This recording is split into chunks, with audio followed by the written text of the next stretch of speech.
And our next speaker is someone from a little closer to home. I'd like to welcome John Duignan, the author of The Complex, to the stage.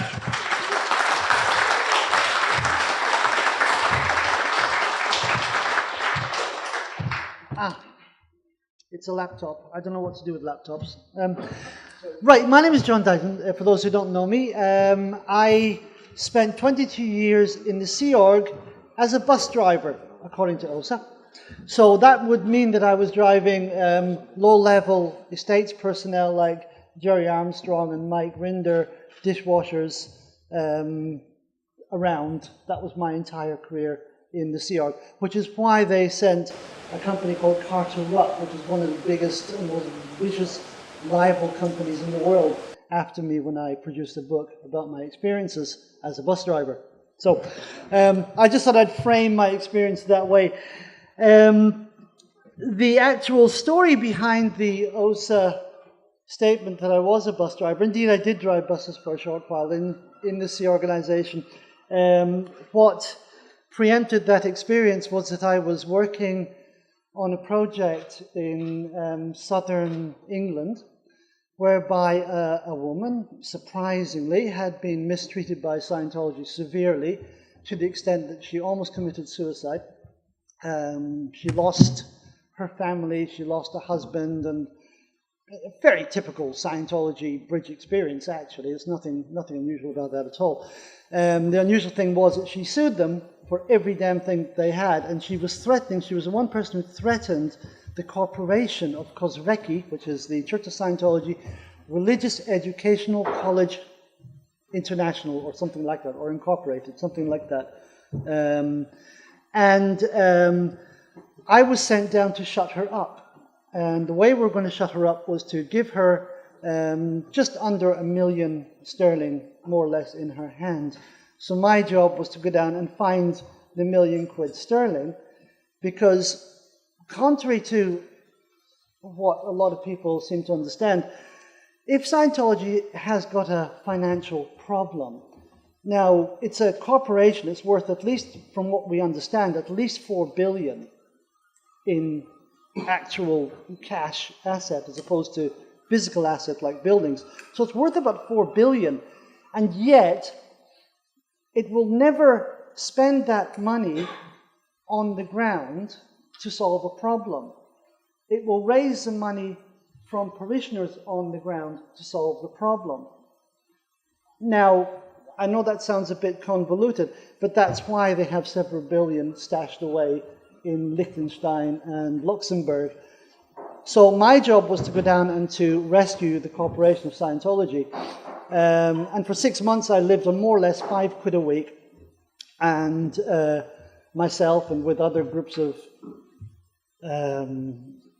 some Sea Org members, mostly mission staff down in Dorset, we would raise 10 grand, 100 grand, and I'd see this money coming in, and I was scraping around to find a little bit of stale bread. I mean, literally, this is how it was. I was trying to find some stale bread and stuff in order to survive. Sometimes I would get a little bit of dry tobacco. I was a smoker back then. And this was a person on a job dealing with almost £1 million worth of money to try and buy off a very important legal suit.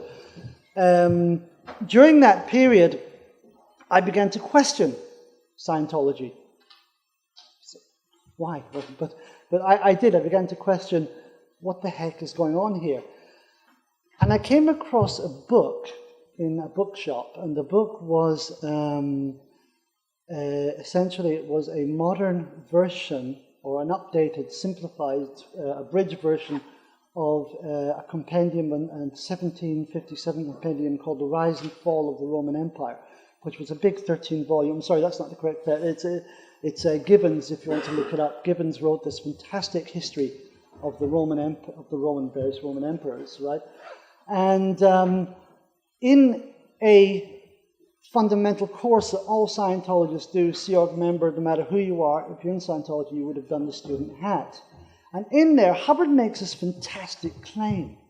He says he got these Gibbons volumes, 13 Gibbons volumes, written in 1757, in, again, that sort of I suppose, rather stilted 17th century English. And he said that he read them over a weekend. He was bored and he read them over a weekend. And of course, we as Scientologists and Sea Org members, we were like, how wonderful. Oh my gosh, he's such a genius. He is the Messiah. We actually didn't, and I don't know anybody who actually questioned this statement. But while I was in Pull and Dorset, I somehow, at one point, must have an extra two pounds on me, because I walked into a bookshop, a second-hand bookshop, and I found this abridged 1963 book called The Rise and Fall of the Roman Empire, Gibbons, and it said it was a abridged version, and it was about the size of, I don't know, a John Grisham novel.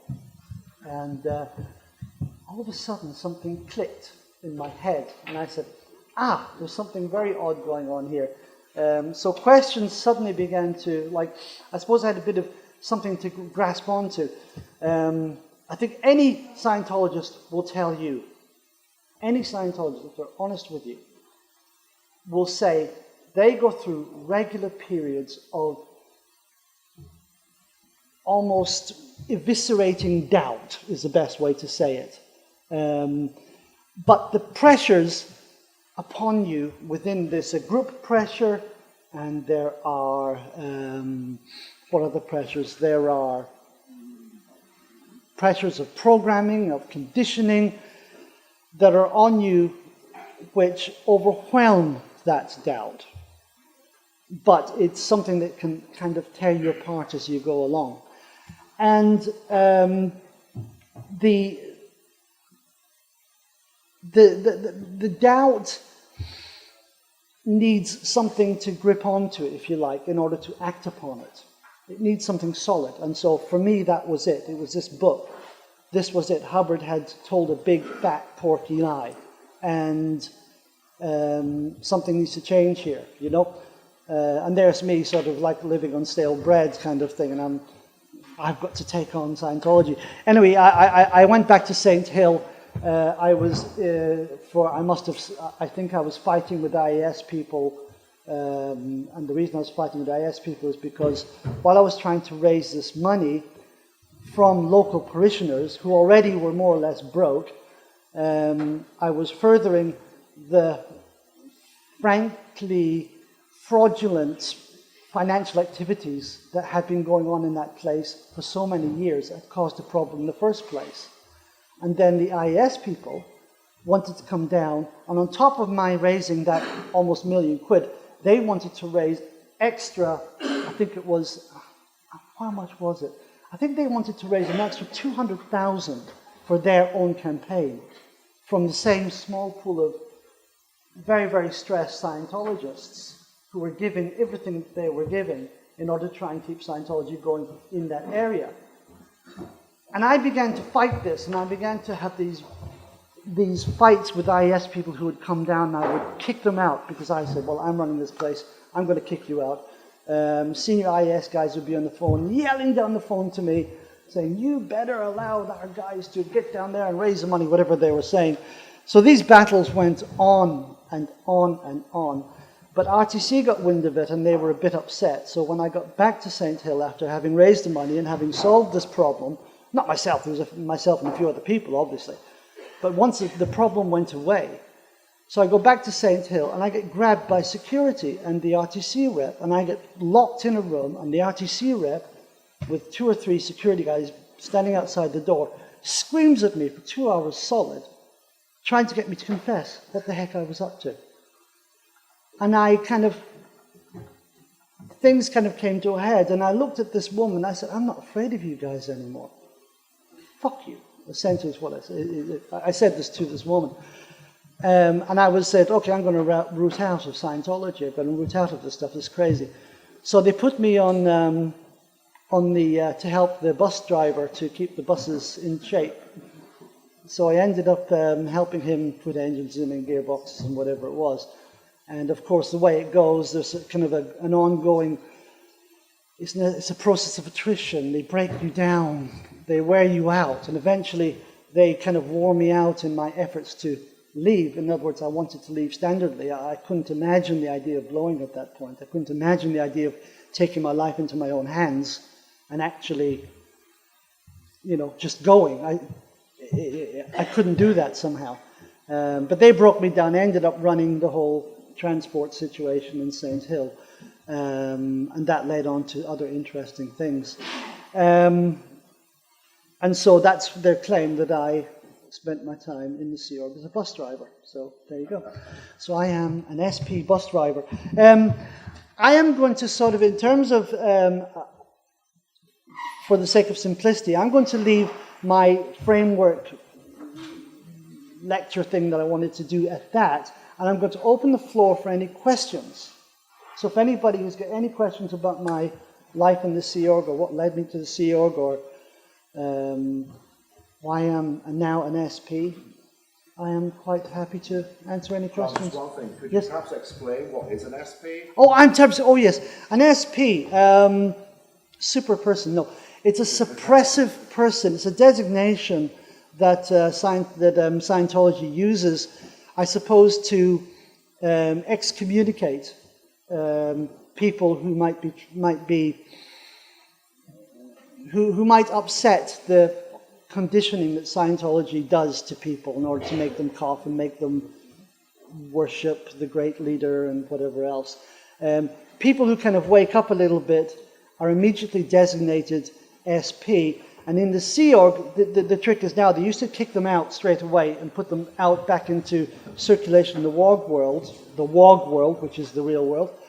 But what they do now is that they will declare the Sea Org member SP and put them onto the RPF. This is a Rehabilitation Project Force, which really, if you think of the Chinese re-education camps, or the kind of those kind of extreme communist programming systems that were used to re-educate citizens, it's akin to that basically.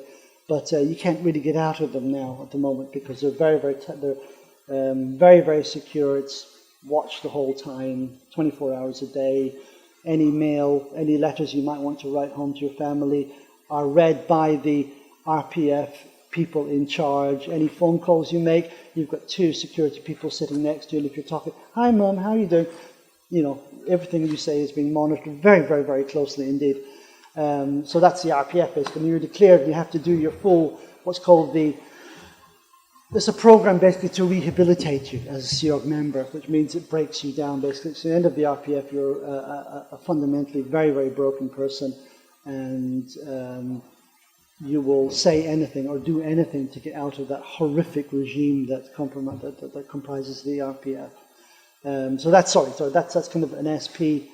The idea of being an SP is someone who is against Scientology. So pretty much everybody here would be an SP. You should be ashamed of yourselves.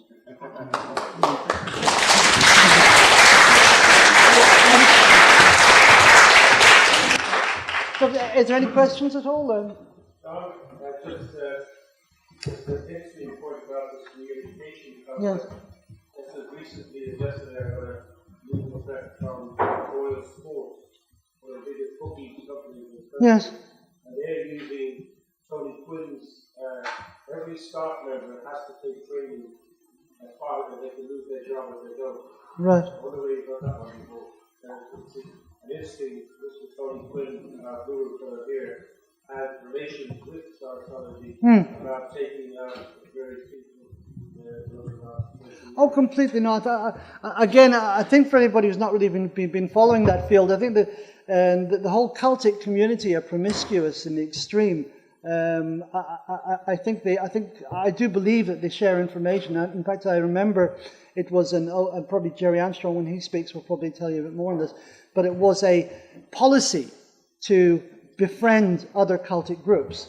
In other words, like-minded groups. So Scientology is very much in bed with the Moonies, for instance. And when I was in the Sea Org in Scotland, I actually worked with the Moonies in Scotland. And then in Dublin here, of course, we've seen Jerry working here with, what's his name, Jerry Ryan? Jared Ryan. He's the Scientology PR, Scientology out PR. and he works with the Moonies here very, very closely. So yeah, these links, these kind of promiscuous links exist. So Tony Quinn, absolutely down the line, he's that kind of personality, a narcissistic personality who would love what Scientology does, but wants the glory for him, not for the young Miscavige. Sorry, anyone? Question about the mental health members. I believe in your book you describe having a mental breakdown fairly early on in your Scientology career, that's correct? Yes. And I don't know, it's been too long since I read it, but you casually state that most Scientologists go through this. Could you elaborate a little bit? Yes,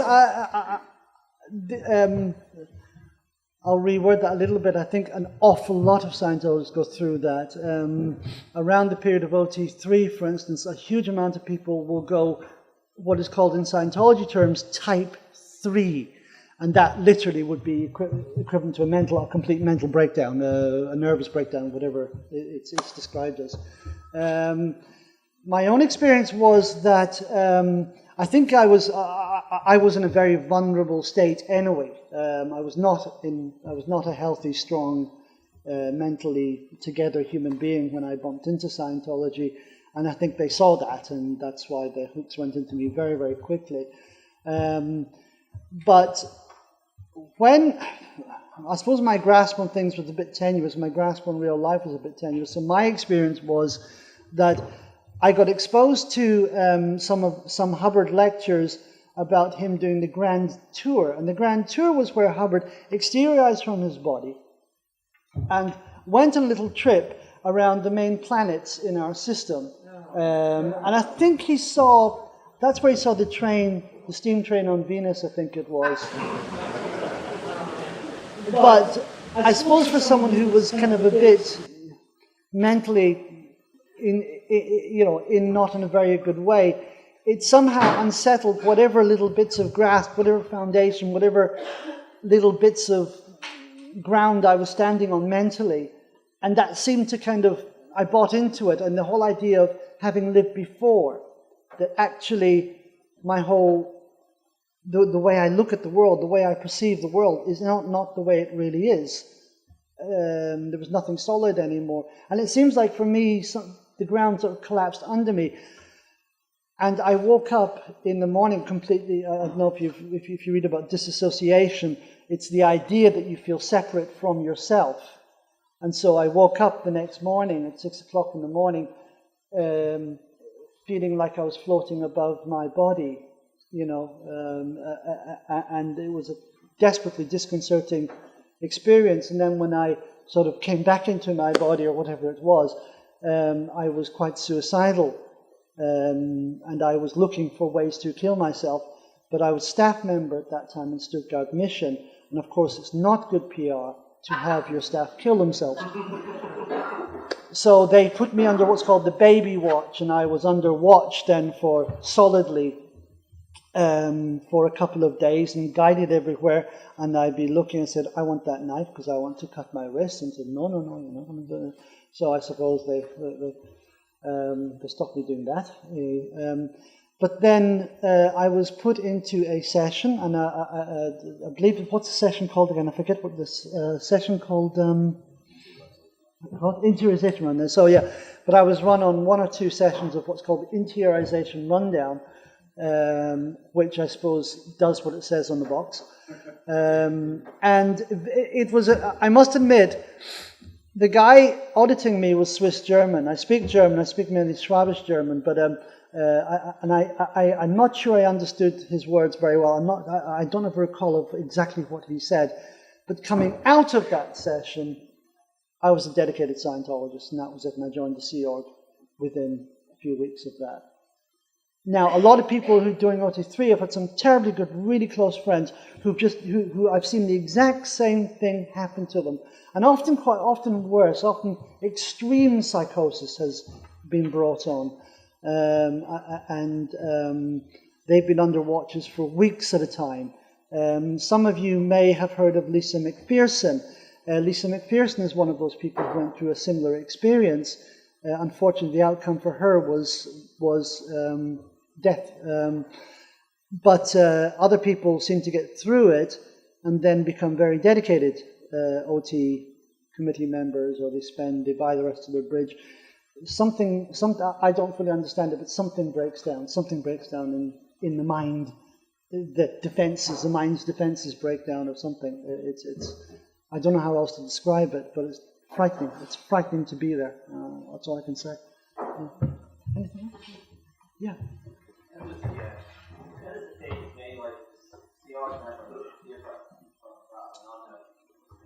Well, I suppose the difference is the Sea Organization, again, for those who don't know, is a quasi-military operation. It is, I suppose, it looks military. It feels, I don't know what military feels like. I've never been in the army. Well, I used to work with the American Army, and I must say the American Army looked like a holiday camp compared to the Sea Organization. I must admit. But what's a day-to-day life? I suppose if you can imagine no freedom whatsoever, yeah, and being made to, having to work, being compelled to work at whatever task, whether you're a cook or whether you're a graphic designer or whatever, you're compelled to work insane hours. I mean, an example would be, I worked for, I think it was, this is quite common again, I mean a lot of CR members will tell you, but I worked for, I think it was 7 days and 7 nights straight, non-stop, no sleep, solid, in order to get a certain magazine production thing done. There was no sleep whatsoever. I was a complete basket case at the end of that. It wasn't a basket case already for being in Scientology, but more of a basket case. But I'm trying to frame what it's like. It's so different to what real life is like in the real world.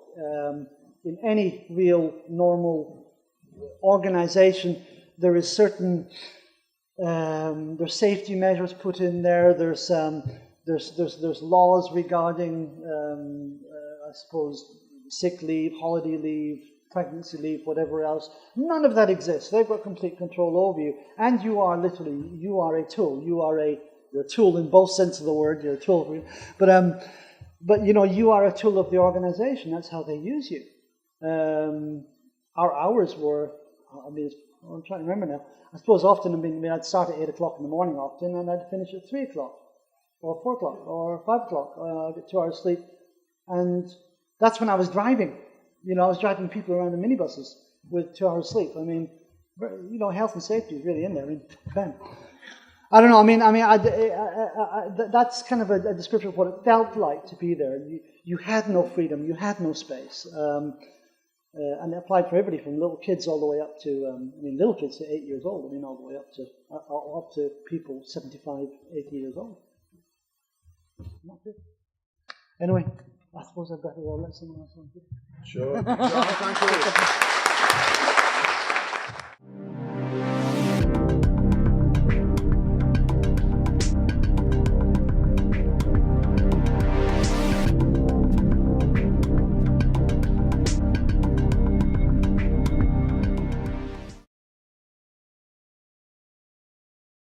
Corporation of Kozrecki, which is the Church of Scientology, Religious Educational College International, or something like that, or incorporated, something like that. I was sent down to shut her up. And the way we were going to shut her up was to give her just under £1 million sterling, more or less, in her hand. So my job was to go down and find the £1 million sterling, because contrary to what a lot of people seem to understand, if Scientology has got a financial problem, now it's a corporation, it's worth a org as a bus driver, according to OSA. So that would mean that I was driving low-level estates personnel like Jerry Armstrong and Mike Rinder, dishwashers, around. That was my entire career in the Sea Org, which is why they sent a company called Carter Ruck, which is one of the biggest and most vicious rival companies in the world, after me when I produced a book about my experiences as a bus driver. So I just thought I'd frame my experience that way. The actual story behind the OSA statement that I was a bus driver. Indeed,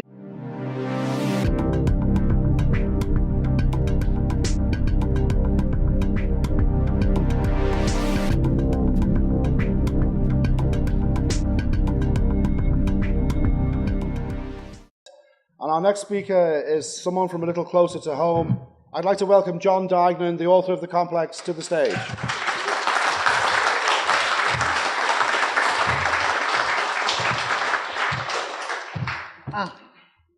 It's a laptop. I don't know what to do with laptops. Right, my name is John Duignan, for those who don't know me. I spent 22 years in the sea, at least from what we understand, at least 4 billion in actual cash asset as opposed to physical asset like buildings. So it's worth about 4 billion, and yet it will never spend that money on the ground to solve a problem. It will raise the money from parishioners on the ground to solve the problem. Now, I know that sounds a bit convoluted, but that's why they have several billion stashed away in Liechtenstein and Luxembourg. So my job was to go down and to rescue the corporation. I did drive buses for a short while in the sea organization. What preempted that experience was that I was working on a project in southern England whereby a woman, surprisingly, had been mistreated by Scientology severely to the extent that she almost committed suicide. She lost her family, she lost her husband, and a very typical Scientology bridge experience, actually. There's nothing unusual about that at all. The unusual thing was that she sued them for every damn thing they had, and she was threatening. She was the one person who threatened